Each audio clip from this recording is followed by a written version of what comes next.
obviously, with recording deals, you've got to make albums.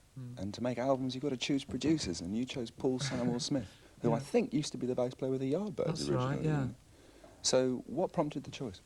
Paul, well, we had a couple of meetings, one with Blondie's old producer, and one with Steve Village, and that was a bit odd, because, I mean, all these people, like Paul and Steve, you've got an idea of what they used to be like from their old records, and then they walk in and of course they're 20 years older. Steve Village, he came in like he was going to fix the bog or something, had an overall on. And we met Paul, and I just thought, well, he's a doctor, you know. He came in a suit and a briefcase, and I just thought, this guy, you know, he thought we were a punk band when he heard the live tape. Phoned up the A&R man and says, you know, this is a punk band. But regardless, we went in and did 3 tracks with him, and just sort of clicked and bridged this funny age gap between jeans and pinstripe suits, and it worked out really well. I'm astonished that you say you thought you were a punk band. Yeah, well, so are we, yeah. Further away from that. But I mean, you've got to remember the people he's done, like Carly Simon and Cat Stevens. I mean, I suppose we are pretty heavy compared to that end of the spectrum. Yeah, I can. But I think punk's putting it a bit strong. Just a little. The track we're going to play of yours next is Wild Hearted Woman. Did Paul produce that one? He did, yeah. Julianne, tell me something about the song. Well, we give a bit of a hint in the video as to what kind of person it was about. We chose Janis Joplin as the example of the kind of wild-hearted woman it was about, the kind of tragic, self-destructive types. And there, but for the grace of God, go we all. Absolutely. Watch and learn. This is All About Eve with Wild Hearted Woman. To my guests, Julianne and Tim from All About Eve. Hello again. Hello. Hello again. Now, onto the album. Your music strikes me as being so utterly different from anything else that's in the charts at the moment at all, or has been for a very long time, with all the dominance of Stock Aitken and Waterman and everything else like that. What is it that actually motivates the songwriting? Where does it start? By accident, really. When the first album was written, it must be going on for about, some of the songs on the album must be about 18 months to 2 years old now. And so they were just written with a vague idea that maybe one day we'll have a record deal and we can bring a record out.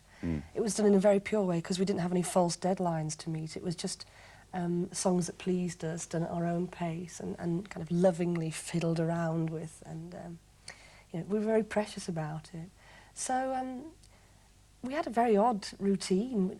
The others would come to my house twice a week, and we basically like plug in and see what happened. And that's how the first album was written. Good God. I mean, subject matter-wise, for instance, Wild Hearted Woman, you were saying earlier that you picked Janis Joplin as a sort of a role model for the song, if you like.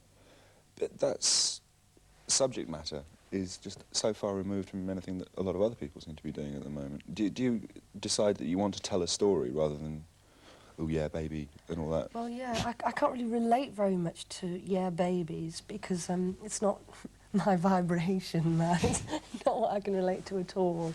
I like there to be a little bit more substance to what I do, because with us the lyrics aren't just something that you have to bung on to make it appealing. It's, you know, a really intrinsic part of it, just as important as the music is, which I suppose is not the common thing. So I try to look outside the obvious realms of what you're supposed to write about when you write a song in the 80s. You brought up a good point earlier, actually. You say that it took you sort of 18 months, 2 years, randomly to get the material together for the first album. It's the classic syndrome of the music business is that, I mean, it's a cliche now, they say it takes 4 years to write the first album, you've got to do the next one in 10 minutes because of all the promotions commitments to do with the first one. There simply just isn't time. Do you have more material which is already ready to go for the second album, or do you think that you might change, if you like, perspective slightly and write something completely different? I don't know, we've done some fiddling around over the last couple of months. Went to a residential studio and just put some stuff down. But whereas before we were like, as Julianne says, not working to any deadline, there was no pressure on. To do it at somebody else's pace is a little bit more difficult, and you can end up doing stuff that sounds a bit forced. But I'm not that worried about it. But I was initially, because there's always that thing about the second album, as you say, that bit make or break time. Panic. Yeah. We've got another one to do. Just before we go into another video of yours, I read somewhere, which brought a smile to my lips, a vague comparison between All About Eve's music and Shelley and Byron and Keats and everything else. Now, I don't particularly want to go into that part of it, because that sounds dead weird. But, I mean, are there any people around now that you really admire or that have influenced you at all? Personally, not now. If I have heroes or heroines, they are of the past. Because for the very reason I wouldn't allow myself to kind of idolise anyone that is one of my contemporaries. It's just not healthy. No. It's But, I not mean, very- who would they be? I suppose they would be. For me, as a wordy person, it is the kind of big-shirted old poets, you know, the ones who were just too romantic to be alive. But, you know, I know that that's ridiculous. I know that it's a foolish romantic notion. Oh, but it's lovely. But it is lovely.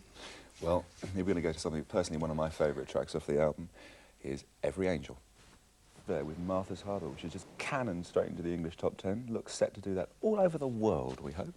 And Julianne and Tim from the same band are still here with me. So we must be getting on okay. That song is, again, very unlike the two previous hits that you've had, in that it's just the two of you. It's a very, very soft song. Something that interests me is that these days, unless you're talking about mega bands like Floyd, who we were just talking about, people are sometimes very afraid to drop completely the tempo of a live show. And do you find that Martha's Harbour works really well for you live? We were very scared about putting it in the set at first, and we gingerly introduced it. And we were totally overwhelmed by the response. We expected, you know, a bit of jeering, a bit of... I didn't expect it to be well received at all, because at the time we introduced it, our audience was much more... They wanted to dance, basically. And I thought that it'd be seen as an interruption, but they really embraced it. And we got silence for it, and then we got overwhelming applause. It's always a special moment when we play it live. It's so naked, the whole thing, and they can sense that you're perhaps a bit nervous, and it's a brave thing to do. And they do, they go wild afterwards. It's a beautiful song. I mean, I'm sure it would get through to a lot of people. Talking about playing them live, obviously you're going to have to tour to go. How do you feel about touring? Do you like doing long tours? No. The world's too big. So you like doing short tours? Yeah. Are you going to be doing any at all? We're meant to be going to America in about, I think, 2 months, is it? Yes. And we're only doing 4 dates. Where are they going to be? There's San Francisco, Boston, New York, and LA. San Francisco. LA, Boston and New York. Oh, yeah. 2 on each side of the country, anyway. I can't Nice remember. Surely that's just preparation for a bigger tour once the album gets stuck in. Are you doing anything in Europe? No. We went there earlier this year. We did a tour there in April, a smallish tour. And I don't suppose we'll be going back there till early next year. But we've got to do England again. Got to keep old Blighty happy. Oh, you sound unhappy about doing that. Oh, no, I love the idea of it. And because, again, it's a short tour. I just think we're better. I know it may sound lazy, but it's fresher to do a shorter tour. Not at all. You know, 5 weeks on the road, I think it would feel like going through the motions, and that's not good for yourself, and it's certainly not fair on an audience. Yeah, personally, I couldn't agree more, actually. Massive tours tend to hurt. So what about next album? When are you going to do that?